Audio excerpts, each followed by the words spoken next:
প্রিয় দর্শক, ট্রাভেলার সারোয়ারে স্বাগত জানাচ্ছি। আমি মদলাম সারোয়ার। এই মুহূর্তে দাঁড়িয়ে আছি আমরা চাঁদপুর জেলার হাজীগঞ্জ থানার বড়কুল গ্রামের জমিদার বাড়িতে।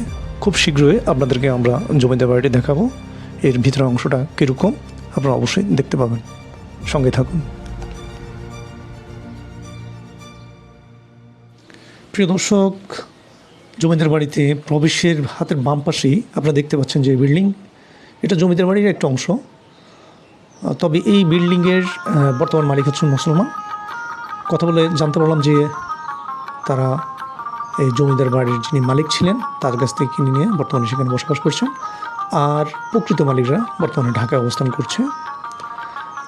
এটি যদিও বা জমিদার বাড়ির মূল অংশ নয়, তারপর ভালো লাগলো বিদায় আপনাদেরকে দেখালাম। এরই একটু সামনেই হাতের ডান পাশে আরেকটা বিল্ডিং আছে। চলুন আমরা সেই বিল্ডিংটাও আপনাদেরকে দেখাই।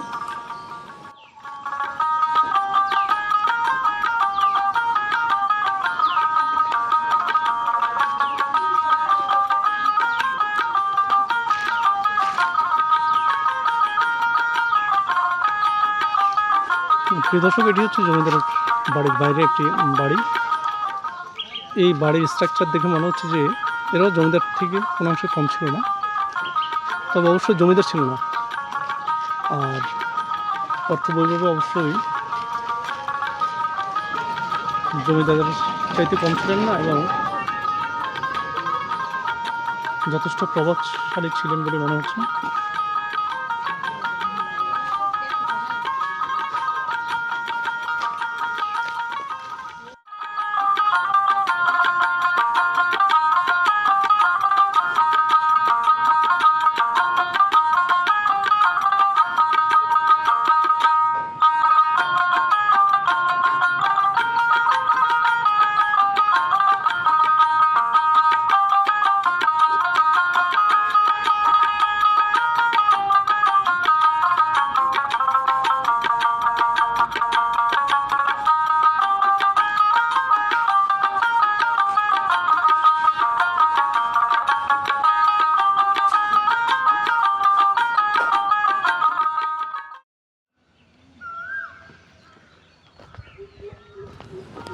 প্রিয় দর্শক, পরন্ত বিকেলে আমরা মূল জমিদার বাড়িতে প্রবেশ করলাম।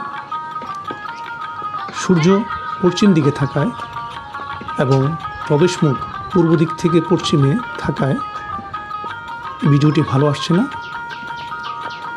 এই মুহূর্তে আপনারা যেটি দেখছেন হাতের বাম পাশে একটি মন্দির, লোকনাথ এর মন্দির বলা হয় এটাকে, আর হাতের ডান পাশে আরেকটা মন্দির আছে। এই মন্দিরটাকে একটু আমরা পরবর্তীতে যাওয়ার সময় আরেকটু ভালোভাবে দেখাবো। এর একটু সামনে এগুলি দোকানের পরেই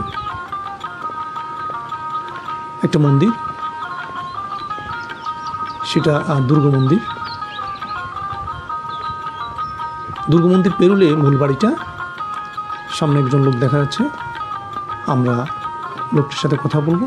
তবে এই জমিদার বাড়িটি জমিদার পদ্মলোচন সাহা আনুমানিক 18 শতকে তৈরি করেছিলেন। বর্তমানে এই বাড়িতে তেমন লোক দেখতে পাওয়া যাচ্ছে না। আমরা ভিতরে গিয়ে দেখব যে আসলে কোনো লোকজন আছে কিনা। চলুন এই লোকটির সাথে আমরা একটু কথা বলে দেখি উনি কী জানেন। তো আপনার এই যে জমিদার বাড়ি, এই জমিদার বাড়ির জমিদার নাম কি ছিলেন? অনেক আগে, এই যে রামকানাই স্কুল হেগো নামে বলে আসে আগে। তো জমিদারদের ওনারা কোথায়? মানে এই দেশ মারা গেছে, এগুলো আত্মীয় স্বজন আছে, একটা ফ্যামিলি খায়, নাতি নাতিরাও বাজার, তাই না?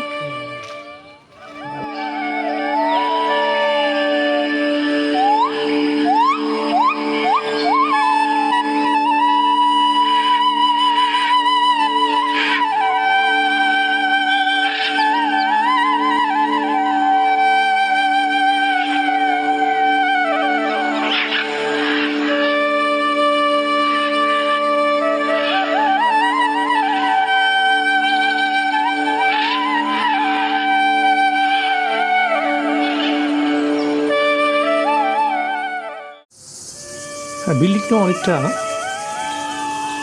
পশ্চিম থেকে পূর্বে টি এর মতো করে, এবং দুটি বিল্ডিংয়ের মধ্যখানে প্রবেশপথ রয়েছে। এরপর আমরা জমিদার বাড়ির দক্ষিণ পাশ থেকে ঘুরে বাড়িটির পশ্চিম অংশ দিয়ে প্রবেশ করলাম। জমিদার বাড়িটির দেয়ালের গায়ে বিভিন্ন পরগাছা জন্মেছে। সম্ভবত পরিষ্কার করার মতো কেউ নেই, কিংবা থাকলেও দায়িত্ব নিয়ে করছে না।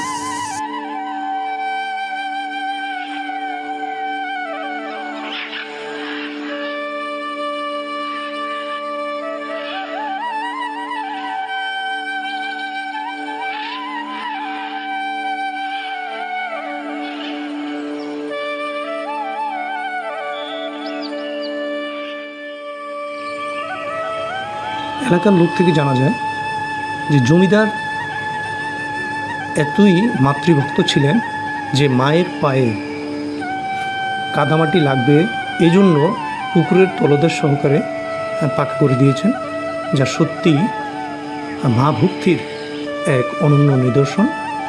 আমরা এই ধরনের ব্যক্তিকে অবশ্যই মন থেকে শ্রদ্ধা করি।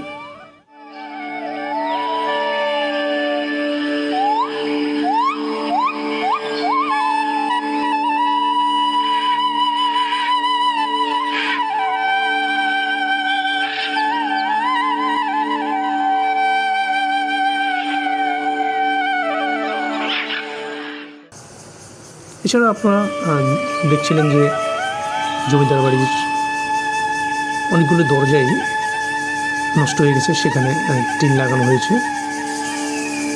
রমজান মাস হওয়ার কারণে সম্ভবত এখানে তেমন একটা আসছে না।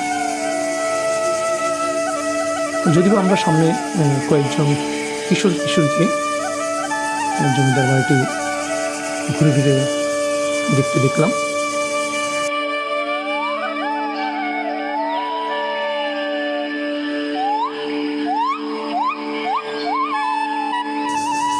জমিদার বাড়ির পিছনে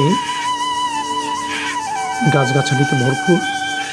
আজ থেকে 1 থেকে 150 বছর আগে আদৌ এরকম ছিল কিনা বলা যায় না।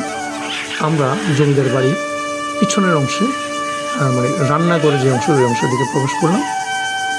এখানে একটা মেয়েকে মোবাইল স্ক্রল করতে দেখলাম। তো আসলেই ওনার কাছ থেকে আমি অনুমতি নিয়েছি যে ওনাকে ভিডিও করা যাবে কি না। উনি একটু হেসে বললো যে না ভাইয়া, যার কারণে ওনার ভিডিওটি নিয়ে নিই। তো ওনার ভিডিওটি নিতে পারলে, ওনার সাথে কথা বলতে পারলে বিস্তারিত অনেক কিছু জানা যেত। আসলে ইনি এখানে কে আছেন, বংশে ইনি মূল জমিদারে কে হতেন, কে হন, সেই বিষয়ে আমরা জানতে পারতাম। এই যে আপনারা দেখতে পাচ্ছেন এখানেও টিন দিয়ে দেওয়া, এই যে দুটো একই বিল্ডিং, মধ্যখান দিয়ে আসা যাওয়ার রাস্তা। সম্ভবত এই বিল্ডিং থেকে ওই বিল্ডিংয়ে যাওয়ার জন্য এটি করা হয়েছে।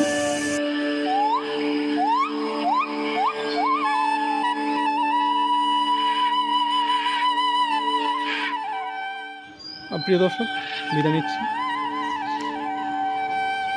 আশা করছি যে ভিডিওটি আপনাদের ভালো লাগছে। জানা অজানা অনেক কিছু দেখতে পাচ্ছেন। দূর থেকে শোনা যায় যে জমিদার বাড়ি, আসলে জমিদার বাড়ি কতটুকু সুন্দর, কী আছে, সেটা বাস্তবে না গেলে বোঝা যায় না। আমি এই ভিডিওর মাধ্যমে আপনাদেরকে দেখাতে পেরেছি। সুতরাং আপনারা আপনাদের গুরুত্বপূর্ণ কমেন্ট করে জানাবেন যে বাড়িটা আসলে কেমন।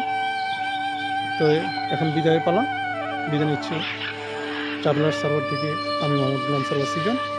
আপনারা যদি ফেসবুক থেকে দেখে থাকেন তাহলে অবশ্যই ফলো করে দেবেন, আর ইউটিউব চ্যানেল থেকে দেখে থাকলে অবশ্যই সাবস্ক্রাইব করে দেবেন, লাইক কমেন্ট করতে ভুলবেন না।